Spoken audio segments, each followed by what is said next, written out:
Last time I looked at the spiritual disciplines, the uh, practicing piety that Jesus talks about in Matthew 6, 1 to 18.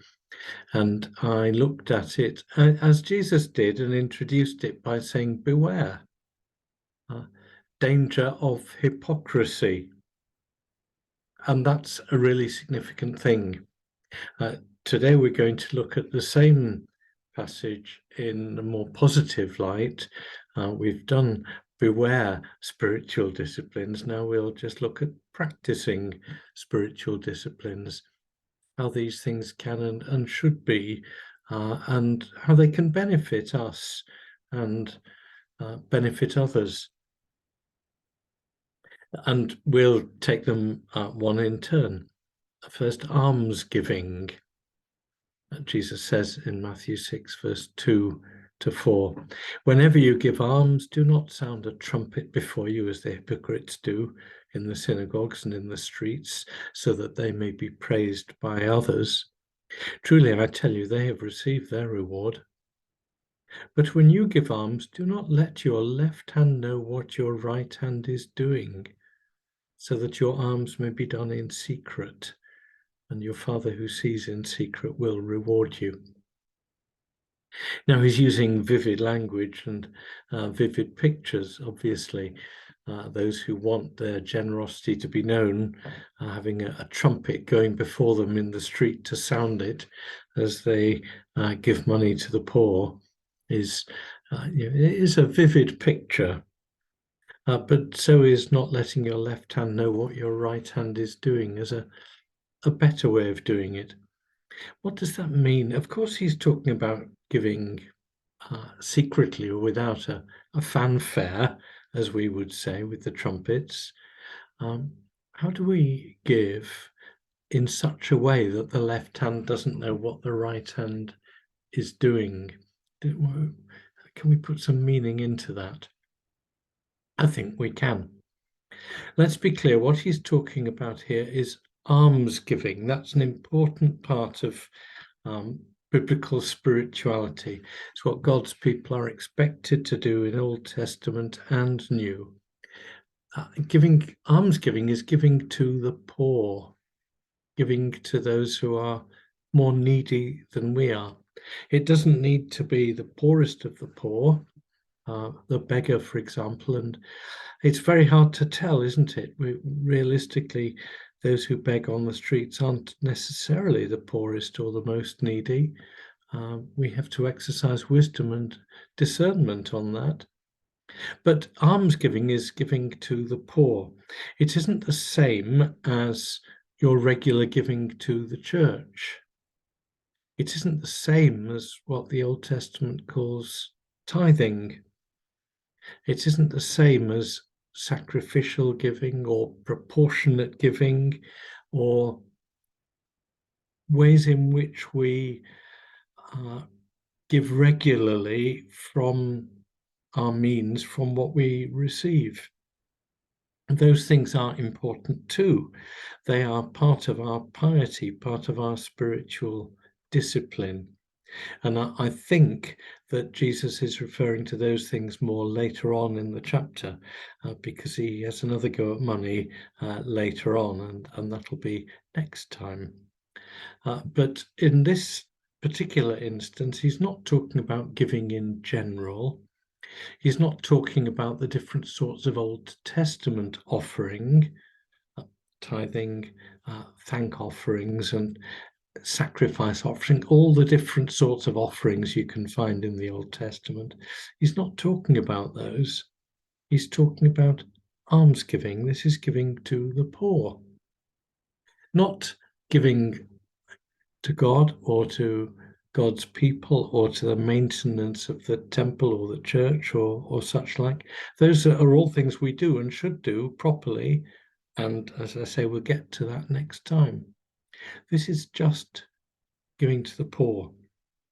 This is on the assumption that there is already serious giving going on.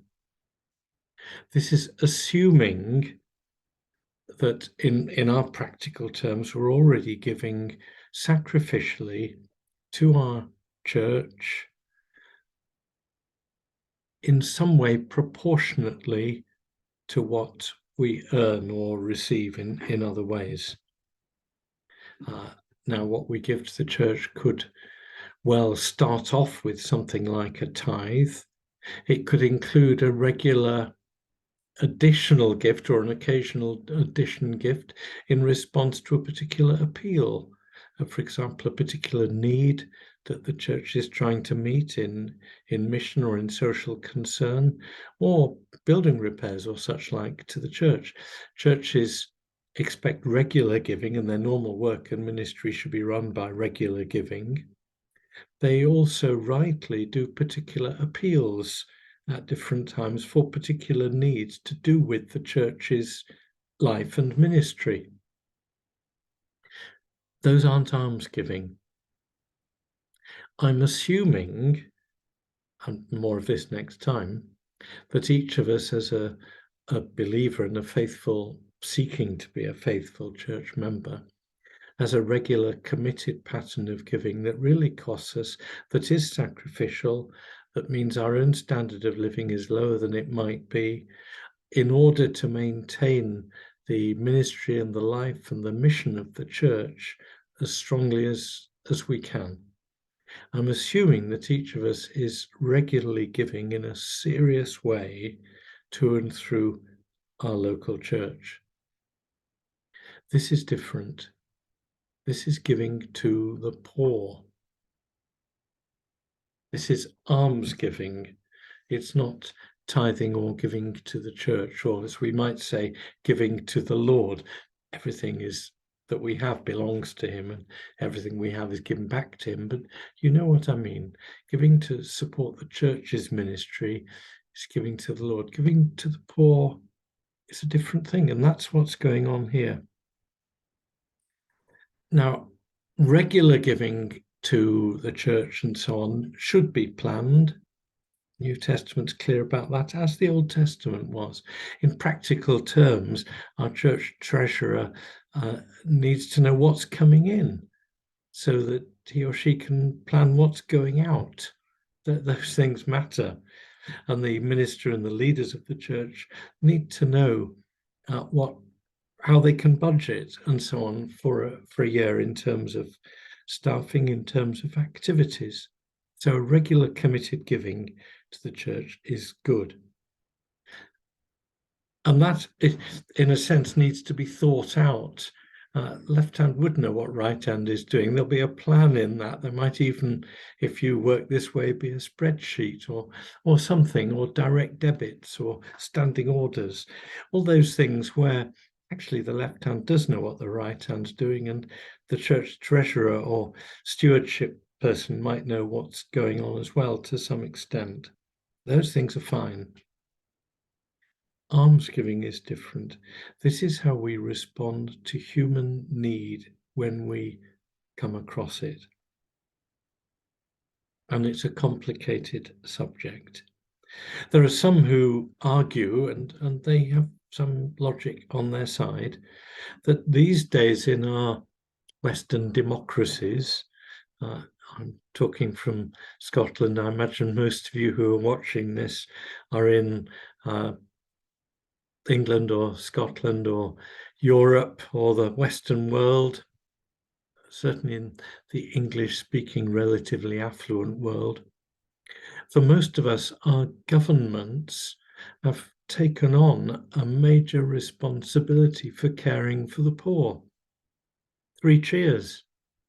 There are different ways of doing it, aims at redistribution of wealth or aims at welfare or whatever. Lots of different ways of trying to help the poor. But in universal provision of, for example, healthcare, that is helping the poor, and universal provision of decent education is helping the poor rather more than the rich, because they could probably afford it anyway. These things are to some extent provided now by the state. And some of our almsgiving, I only say some, realistically, is done through our taxation. So, of course, Christians won't moan about their taxation or national insurance or other bits of the money the government takes from us, because we'll be glad that the state is able to do things for the poor in a much more significant way than we could. Very few of us could afford to send the children of the poor to school or help them go to hospital and afford it when they need that. But those things are provided for in countries like ours by a taxation system, and I'm glad that they are. That's good.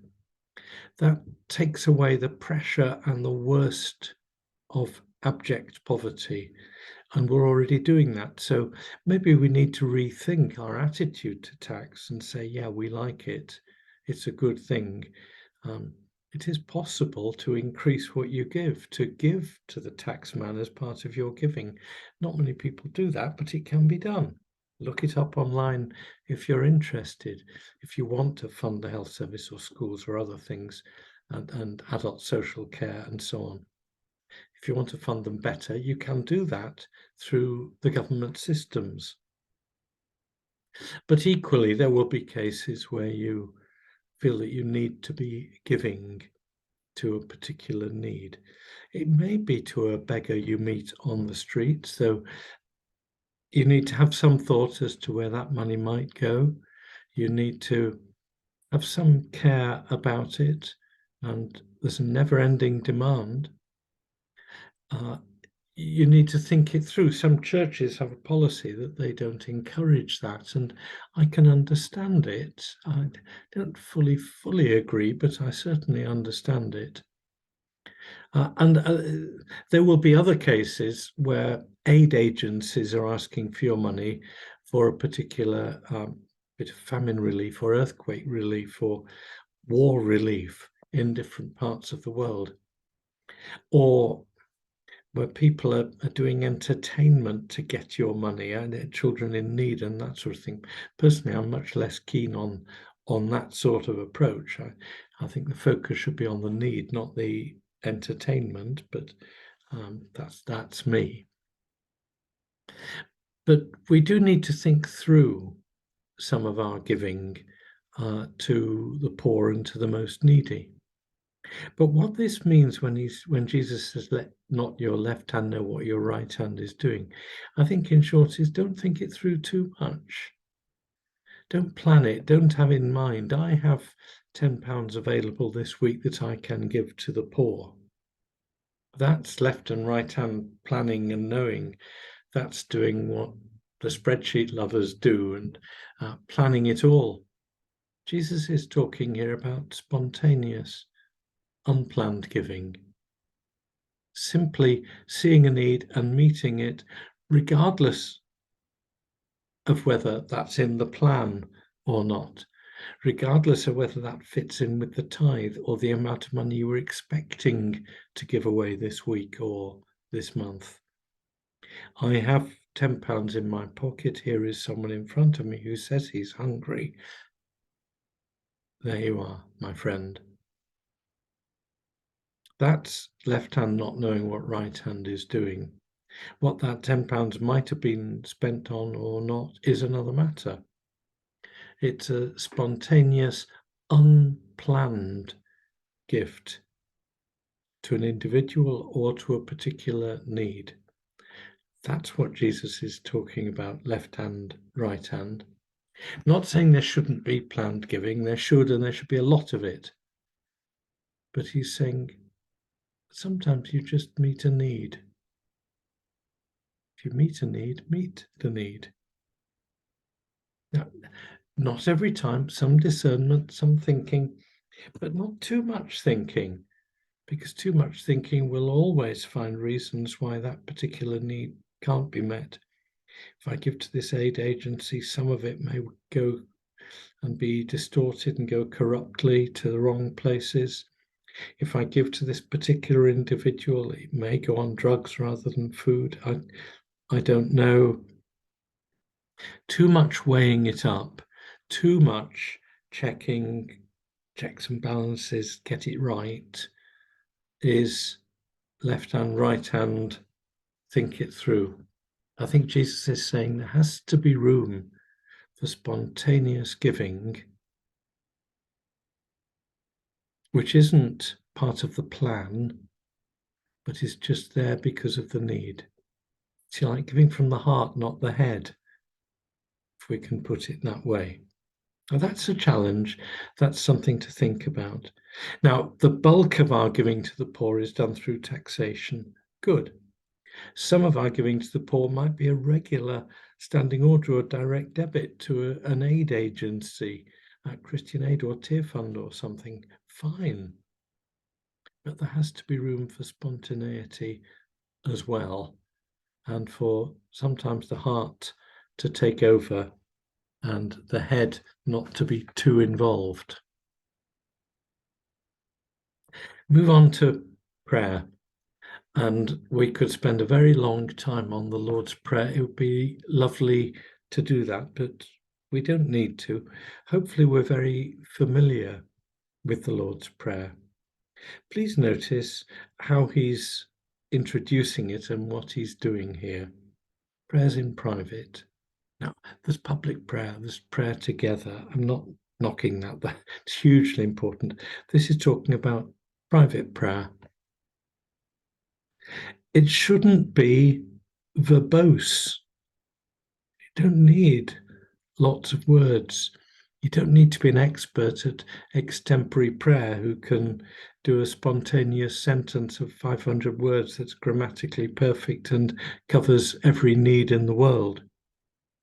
You don't need to do that. That's not what's required. Private place. It could be a nice little chapel-like room if you have a spare room in your home that you can make like that, or it could just be an outhouse or a shed, a private place, door shut, you and God. And then straightforward, simple, keep it simple. Depend on God. Honor God. Seek God's will. That's the first part. Our Father in heaven, hallowed be your name, your kingdom come, your will be done on earth as in heaven. Lord, I come to relate to you as your child. I want to honor you. I want to see your kingdom on earth as it is in heaven. I want your will to be done in my life. I submit myself. I give myself to you, Lord. I depend on you for my daily bread. I depend on you utterly for my forgiveness. And Lord, I know that I need to become a forgiving person too, if I'm really to follow you. I acknowledge that. And Lord, I know I'm a sinner, and I need not only to have my sins forgiven, but to be protected from my own sinfulness. Do not bring me to trial or temptation, but rescue me from evil or from the devil, because he's out to get me and I'm very foolish and very sinful. Lord, I come before you, weak and hopeless. Shape my will, conform it to your will. Help me to know your fatherly love. Help me to depend on you day to day in practical things and in spiritual things. Forgive my sins and, Lord, protect me from myself. Protect me from, if you like, it's all here in verse 13, the world, the flesh and the devil. Big chunks of that in chapter 5 as well. We need to be protected. And then he reminds us about this forgiveness business. If we're not forgiving people, then are we forgiven people? That's one of the great tests. So the prayer is simple and it is challenging us. It's coming back to challenge us again. Now, it's a great pattern prayer. I'm all for saying it together in church. but it does pattern our prayer. There are lots of books and longer talks on the Sermon on the Mount that you can find, and plenty of wisdom around on it, and particularly on this Lord's Prayer. But see it as the simple pattern for your praying, relationship with God, seeking God's will, seeking God's provision, seeking God's forgiveness, seeking his protection. That's prayer. Each of those can be expanded, of course, but that's where prayer begins. Now, it will go on to pray for others. It will go on to the needs of the world. It will go on to the needs of our particular church fellowship and its aims and its mission programs or strategies or whatever. We may cover a whole load of things. We'll be thinking of our own family needs and neighbours and those we know and love, and the world, etc. Can go on and on and on. But keep to the core that God's will be done, because ultimately prayer is submission to God. And that's what the Lord's Prayer is doing privately in the secret place. Lord, here I am. I'm yours, and I delight to be yours, and you're my Father, and I'm your child. Lord, may your will be done in my life and in this world. That's it. That's the pattern for prayer. And there's the reminder that we have to be forgiving people. It isn't just an inward thing. This will have implications outside. If we dare to seek forgiveness, then we must exercise forgiveness. Let's move on to fasting, because it's the least known, least understood of these spiritual disciplines. Jesus doesn't say, if you feel like fasting, here's how. He says, whenever you fast, there's an assumption that it will be done. And there isn't as much teaching on this as there ought to be.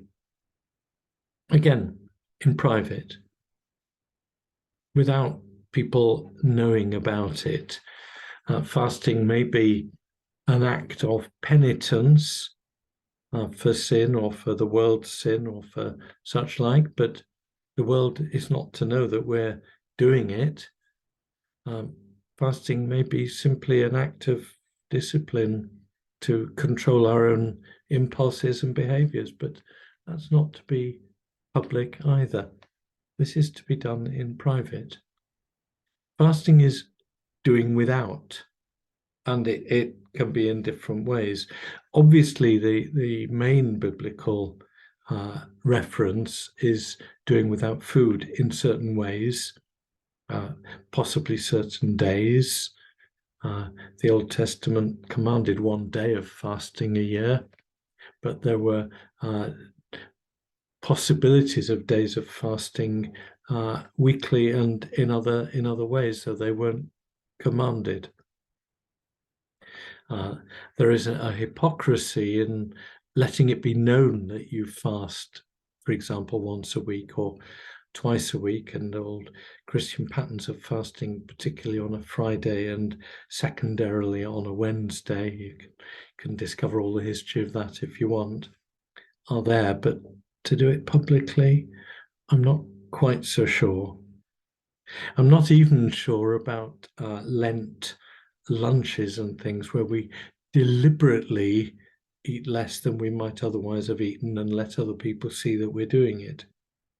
A Lent lunch where we're having some food together and doing Bible study or prayer or giving money to a good cause is entirely different matter. That's a good thing, and I applaud it. But doing these things publicly is a bit more tricky. Why are we doing it that way? Fasting can be doing without alcohol. It can be doing without sex or television or chocolate or any sort of indulgence, which may be a gift from God and enjoyable and right in its place, but just sometimes laid aside for a while. St. Paul talks about married couples choosing to abstain from sexual relations for a while in order to focus on prayer, but then come back to loving each other physically. So that's another example. Lots of different ways of doing it, but if it involves another person, obviously in full agreement with them, not enforced. And when it's yourself, it has to involve knowing yourself. As religions have looked at questions of fasting, very often they've said this should apply to men rather than women. Now, that might be a wholly sexist, inappropriate thing, but I'm told, I believe men's physiology can be different from women. They're better able to cope with one meal a day, for example, than women are, and are better able to be camel-like and store some of the nutrients and sugars and so on. If doing without food altogether for 12 hours is going to make you physically ill, to make you faint with low blood sugar or something, then don't do it. But most of the experts on prayer will tell us that you can pray better, you can focus better when you're not over full, or even when you're a bit hungry. And there are all sorts of health benefits for those who can cope with it healthily in eating fewer meals, and certainly not in overindulging. And it may be that one meal a day, or no meat, no rich food certain times of the year, or whatever, can be a great benefit. This is in private between you and God. And the intention is to focus your love on God rather than on chocolate biscuit or whatever it might be. And the intention is to help you in your praying. Think it through, pray it through. Most churches don't teach enough on fasting. If you are fasting, it shouldn't be in a way that anyone else becomes aware of, apart obviously from those with whom you share a table or whatever. It shouldn't make you look sad or behave in a grumpy way. You should look as if you're enjoying life just as much as ever, but know that you're giving something up because you love the Lord and you want to put him first. You're going to skip lunch because you want an extra half hour of reading the Bible and praying and just being quiet with God. No one else will know, for example. Not all the time, obviously, or it's not a special thing. This is a special thing for special occasion. And it's something that can be especially rewarding. There we are, 3 spiritual disciplines. We can apply the same stuff to lots of others, such as receiving communion and Christian fellowship and Bible study. Jesus gives us these 3. And I think he gives us these 3 for a reason, that they should be happening, but they do need teaching about. And as we saw last time, they need a degree of warning. Don't be hypocritical. Don't let yourself become hypocritical. We give and we pray and we fast because the Lord loves us and because we seek to love him.